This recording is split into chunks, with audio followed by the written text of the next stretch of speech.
മുഖ്യമന്ത്രി അടക്കമുള്ളവർ, മന്ത്രി വാസവൻ അടക്കമുള്ള പ്രധാന വ്യക്തികൾ മോത്തി വേദിയിലേക്ക് വരികയാണ്. അദ്ദേഹത്തെ സ്വീകരിക്കുകയാണ്.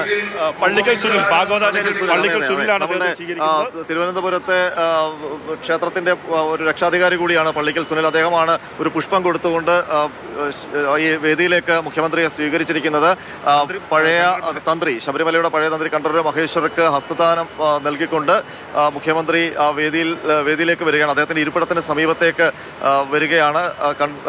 അവിടെ അദ്ദേഹം ആസനസ്ഥനാകുന്നു. തൊട്ടടുത്ത് മന്ത്രി വി.എൻ. വാസവൻ, ദേവസ്വം മന്ത്രി വാസവനുണ്ട്.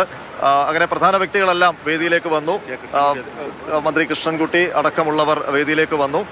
ഇനിയിപ്പോൾ ഉദ്ഘാടന ചടങ്ങിലേക്ക് കടക്കുകയാണ്. ആ ഉദ്ഘാടന ചടങ്ങാണ് ഇനി ആരംഭിക്കേണ്ടത്. അതിനു മുൻപ് കീർത്തനാലാപനമുണ്ട്. അയ്യപ്പന്റെ മുദ്രയുള്ള ഒരു ID കാർഡ്, അതെ ടാഗ്, ഈ ചടങ്ങിന്റെ കാർഡ് അദ്ദേഹം കഴുത്തിൽ അണിഞ്ഞിട്ടുണ്ട്. അതൊരു കൗതുകം കൂടിയാണ്. സമീപത്തുള്ളത് രണ്ട് ദേവസ്വം മന്ത്രിമാരാണ്. ഒന്ന് നമ്മുടെ ദേവസ്വം മന്ത്രി വി.എൻ. വാസവൻ, തമിഴ്നാട് ദേവസ്വം മന്ത്രി ശേഖർ ബാബു. അവർ രണ്ടുപേരും മന്ത്രിക്ക് അപ്പുറവും ഇപ്പുറവും, മുഖ്യമന്ത്രിക്ക് അപ്പുറവും ഇപ്പുറവും ഉണ്ട്. മറ്റെല്ലാ മന്ത്രിമാരുമുണ്ട്. എല്ലാവിധ ഇദ്ദേഹത്തെ അനന്തൻ സൂചിപ്പിച്ചതുപോലെ അയ്യപ്പന്റെ മുദ്ര അണിഞ്ഞ ഒരു ടാഗ് മുഖ്യമന്ത്രി കഴുത്തിലുണ്ട് എന്നുള്ളതാണ്.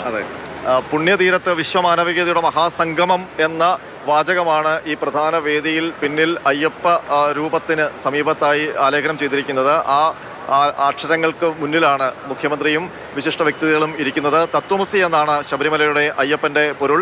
അത് ഉൾക്കൊണ്ടുകൊണ്ടാണ് 41 ദിവസം വ്രതം നോറ്റ് അയ്യപ്പ ഭക്തർ ഈ സന്നിധാനത്തേക്ക് വരുന്നത്. ഇവിടെ എത്തുമ്പോൾ അത് നീയാകുന്നു എന്നുള്ള സത്യം തിരിച്ചറിയുന്ന ഒരു മഹാജ്ഞാനത്തിന്റെ കേന്ദ്രവും ഉറവിടവും കൂടിയാണ് ശബരിമല. അതുകൊണ്ട് തന്നെയാണ് പുണ്യതീരത്ത് വിശ്വമാനവികതയുടെ മഹാസംഗമം എന്ന ആ വാചകം തന്നെ അവിടെ ആലേഖനം ചെയ്തിരിക്കുന്നത്. ഇനിയിപ്പോൾ ഔപചാരിക ചടങ്ങുകൾ തുടങ്ങുകയാണ്. അതിനുവേണ്ടിയുള്ള കാത്തിരിപ്പാണ്. കൃത്യം 10 മണിക്ക് ചടങ്ങ് നിശ്ചയിച്ച പ്രകാരം തന്നെ തുടങ്ങുകയാണ്. പ്രതിനിധികളായിട്ടുള്ളവർ എല്ലാം ഇവിടെ എത്തിയിട്ടുണ്ട്. അവരെയൊക്കെ കൃത്യമായി നിലയ്ക്കലിൽ നിന്ന് കൃത്യമായ പരിശോധനകളൊക്കെ എല്ലാ ആൾക്കാരും പൂർണ്ണമായിട്ട് എത്താൻ സാധിച്ചോ എന്നുള്ളതിൽ ചില 3500 കുറെ അധികം 500 പേർക്കുള്ള ഏതാണ്ട് 4000-ഓളം പേർക്കുള്ള ഇരിപ്പിടങ്ങളാണ് ഇവിടെ അറേഞ്ച് ചെയ്തിരുന്നത്. അത് പൂർണ്ണമായിട്ടും നമുക്ക് ഫില്ല് ചെയ്യാൻ സാധിച്ചില്ല. ബിലാല് നിലയ്ക്കൽ ഔദ്യോഗിക വൃത്തങ്ങളോട് ചോദിച്ചപ്പോൾ ഏതാണ്ട് 1700 പേർ ഇവിടേക്ക് അവിടെ നിന്ന് ഡെലിഗേറ്റുകളായി എത്തിയിട്ടുണ്ടെന്നാണ്, നിലയ്ക്കൽ വഴി പാസ് ചെയ്തിട്ടുണ്ടെന്നാണ്.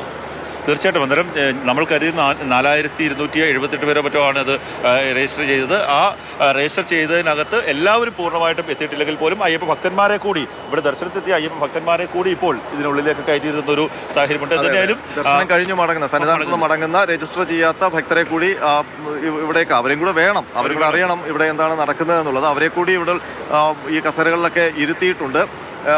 ഏതായാലും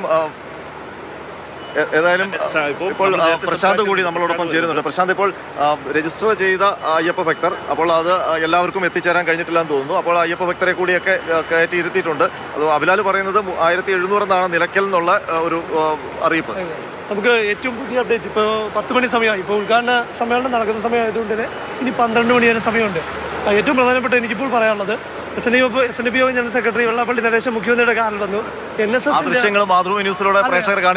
NSSന്റെ vice president N. Sangeeth Kumar NSSനെ പ്രതിനിധീകരിച്ച് വേദിയിലേക്ക് എത്തിയിട്ടുണ്ട്. ഇപ്പോൾ ഈ ചടങ്ങിൽ പറഞ്ഞത് പ്രകാരം, ഈ പട്ടികയിൽ പറഞ്ഞ പ്രകാരമുള്ള സാമുദായിക നേതാക്കൾ ഈ വേദിയിലേക്ക് എത്തിയിരിക്കുകയാണ്. രാഷ്ട്രീയ കേരളത്തിൽ ഒരു സാമുദായിക ബലാബലം ആഗോള അയ്യപ്പ സംഗമ വേദിയിൽ ഉണ്ട് എന്നുള്ളതാണ് അല്ലേ? NSSന്റെ SNDPയുടെയും KPMSന്റെയും ഒക്കെ പ്രധാനപ്പെട്ട സമുദായ നേതാക്കൾ ഈ ചടങ്ങിൽ പങ്കെടുക്കുന്നു. അത് ദേവസ്വം ബോർഡ് ക്ഷണിച്ചതുമാണ്, അവർ പ്രതീക്ഷിച്ചിരുന്നു അല്ലേ? അനന്ത, ഈ അയ്യപ്പ സംഗമം കൊണ്ട് സർക്കാർ ഉദ്ദേശിച്ചതും സാമുദായിക സംഘടനകൾ സർക്കാരിനൊപ്പമാണ്, ഇടതുപക്ഷത്തിനൊപ്പമാണ് എന്നത് പൊതുസമൂഹത്തിന് മുൻപാകെ ബോധ്യപ്പെടുത്തുക എന്നതാണ് ഇതിന്റെ പ്രധാന ഉദ്ദേശമായി ഞാൻ മനസ്സിലാക്കുന്നത്. അതുകൊണ്ടാണ് ഈ ശബരിമല വിഷയത്തിൽ ഇടഞ്ഞു നിന്ന NSSന്റെ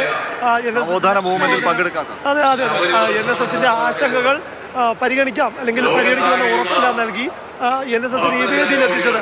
അങ്ങനെ നോക്കുമ്പോൾ രാഷ്ട്രീയമായും സർക്കാരിന് അതൊരു പ്ലസ് പോയിന്റ് തന്നെയാണ്. കാരണം NSS ശബരിമല വിഷയത്തിൽ നഖശിഖാറിനെ എതിർത്ത് നിന്ന സംസ്ഥാനമാണ്. അങ്ങനെ NSSന്റെ പ്രതിനിധി ഇവിടെ പങ്കെടുപ്പിക്കുന്നു, SNDPന്റെ പ്രതിനിധി എത്തുന്നു. സർക്കാരിന്റെ ഏറ്റവും വലിയ വിജയം എന്നുള്ളത് ഇതിൽ ഏറ്റവും പ്രധാനപ്പെട്ട ഒരു മുഖം തിരിക്കൽ NSSന്റേതായിരുന്നു. യുവതീ പ്രവേശന വിധി വന്നപ്പോൾ മുതൽ അതിന്റെ സർക്കാരിന്റെ ഭാഗത്തു നിന്നുള്ള നയ സമീപനങ്ങൾ ഉള്ളപ്പോഴും അതിനെതിരെയുള്ള മൂവ്മെന്റിലും നവോത്ഥാന മൂവ്മെന്റ് നടന്നപ്പോഴൊക്കെ ഇപ്പോൾ NSSും സർക്കാരും തമ്മിലുള്ള മഞ്ഞുരകൾ ഇതിൽ വലിയ പ്രാധാന്യം അറിയിക്കുന്നു. NSSന്റെ പ്രതിനിധി സഭാംഗം KB ഗണേഷ് കുമാർ മന്ത്രി ഈ വേദിയിലുണ്ട് താനും.